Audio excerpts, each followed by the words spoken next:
What is up, everyone? Mark here, and welcome to episode 5 of Down the Road. Today, we're talking about a piece of Rhode Island coastline that was and still is an important strategic installation for the U.S. military, as well as an important economic driver for the state. Of course, I'm referring to Quonset Point in North Kingstown, Rhode Island. Now long home to the Rhode Island Air National Guard's 143rd Airlift Wing, Quonset is yet another point in Rhode Island with a varied and storied history. Before we get into the details of today's topic, though, I have to take a minute to thank all of you for the amazing positivity and support, especially those of you who've been around since the beginning of this series or even longer. Just watching my videos helps so much, but if you haven't already, please consider subscribing to my channel. It's free to do, and it shows both me and YouTube that you're interested in these topics, and more importantly, it helps me grow the channel so I can keep making better and better content for you guys. Just hit the big red subscribe button underneath the video and make sure you tap the bell to get notified whenever I post something new so you don't miss out. Now, getting back to Quonset, long before it was considered militarily significant, the land was owned by the Romano family of Davisville. The family purchased the land in 1908 to establish a farm and vineyards. Over the course of the next 30 years, the business thrived with 100 acres of grape arbors as well as peach, apple, cherry, and pear trees. At its peak, the vineyard was producing 100,000 gallons of wine per year and bringing in $50,000 a year in profits that would be worth nearly $700,000 in 2021. Even through Prohibition, the family continued to sell medicinal wine as well as sacramental wine for churches and synagogues. It was only when the U.S. government seized the land by eminent domain in 1939 that operations ended and the U.S. Naval Air Station Quonset Point was born.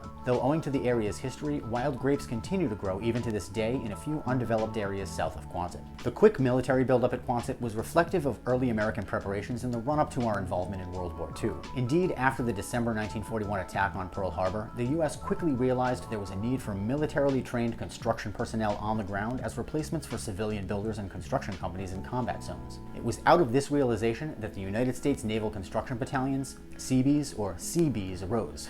You see what they did there?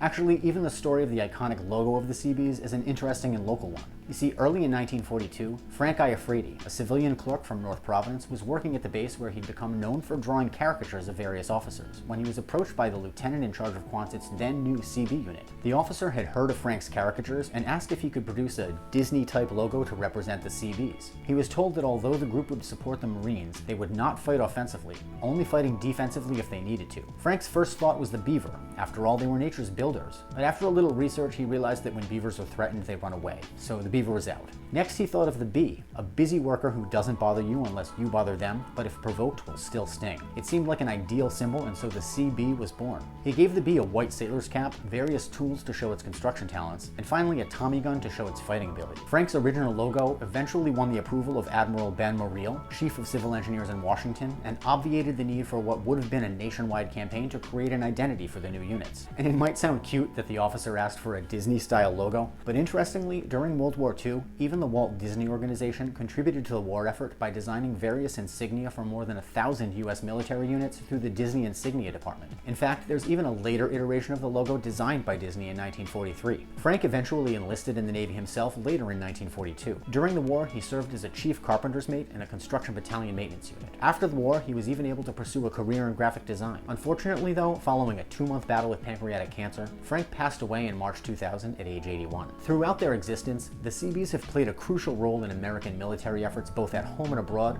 through various special units and detachments, including combat demolition teams, engineer reconnaissance teams, amphibious construction battalions, construction battalion maintenance units, underwater construction teams, combat service detachments, and even public works departments at naval installations in the US and overseas. Even today, there are many situations in which normal civilian construction in war zones is all but impossible. And if not for the Seabees, there'd be no way for the US military to have the infrastructure required to operate wherever they need to and under any conditions. One of the most famous pieces of infrastructure engineering to come out of the Seabees is the Quonset hut. Invented and manufactured by the Seabees at its namesake base right here in Rhode Island, the Quonset hut arrived at a time before the portable trailer. It was and still is a de facto standard in prefabricated buildings, and you can see examples of them all over the country and the world even today, and not just at military bases. The buildings were a simple frame of curved steel ribs sheathed in corrugated galvanized steel panels forming a half-cylinder cross-section. Hundreds of thousands of them have been manufactured over the years, nearly 200,000 during World War II alone. After the war, many of the surplus huts were sold to the general public and are still in use today. Still others are newer, based on more modern updates to the original design, and can be purchased from private manufacturers, either pre-assembled or as do-it-yourself kits. Naval Air Station Quonset closed in 1974, although the Construction Battalion Center didn't end operations until '94, following the 1991 Base Realignment and Closure Commission. Some parts of the CB base's former Camp Endicott were designated on the National Register of Historic Places in 1978,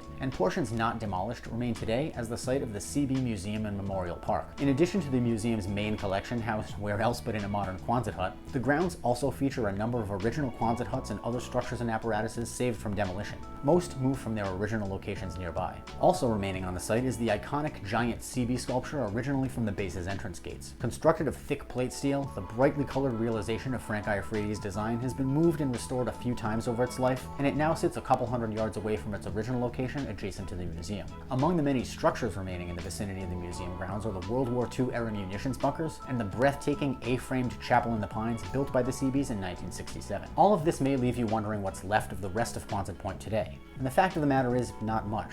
Although a handful of decayed remnants of the military's presence still remain, most of what wasn't or couldn't be saved has been torn down or redeveloped for other commercial and industrial uses. Today, in addition to being home to the Rhode Island Air National Guard, Quonset Point also hosts the Joint Civil-Military Quonset State Airport, the Davisville Commercial Shipping Port, a freight rail connection to Amtrak's Northeast Corridor, a transportation ferry dock, and a number of other commercial and industrial tenants, including several retail outlets, General Dynamics Electric Boat Corporation, and Ocean State Job Lot's headquarters and warehouses, among others. The redevelopment has been successful enough that in 2006, the Rhode Island Department of Transportation upgraded State Route 403 from a narrow two-lane road into a full limited-access freeway in order to facilitate the increased traffic in and out of Quonset Point. Combined with State Route 4, a fully freeway-grade connection between Quonset and Interstate 95 was formed. A long-running tradition at Quonset Point is the annual air show put on by the Rhode Island Air National Guard since 1991. Originally a minor aviation exhibition, it grew significantly in popularity. Among many other aviation spectacles and specimen aircraft, the United States Air Force Thunderbirds and the United States Navy Blue Angels perform on alternating years. Sidelined since 2020 because of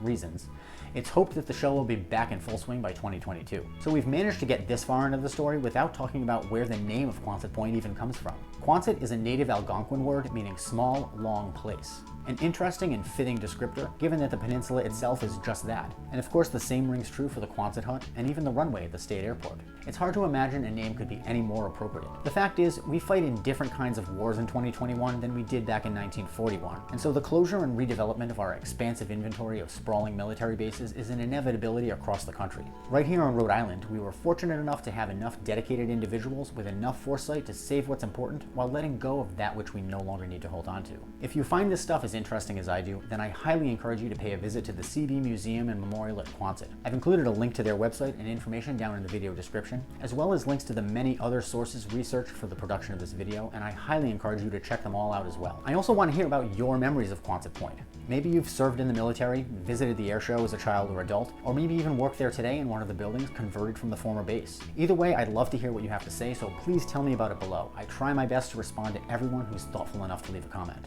Lastly, if you've enjoyed today's video, then please take a second to give it a thumbs up or even a thumbs down. Either way, you're telling YouTube whether this video is worth showing to more people, and it only helps YouTube show you more of what you like, even if it's not from me. Once again, please consider subscribing if you haven't already. I'm super excited for the videos I'm working on for the coming months, and I hope you are too. Don't forget that remembering and retelling Rhode Island history is important because Rhode Island's history is our history. Thanks again for watching, and I'll see you in the next one.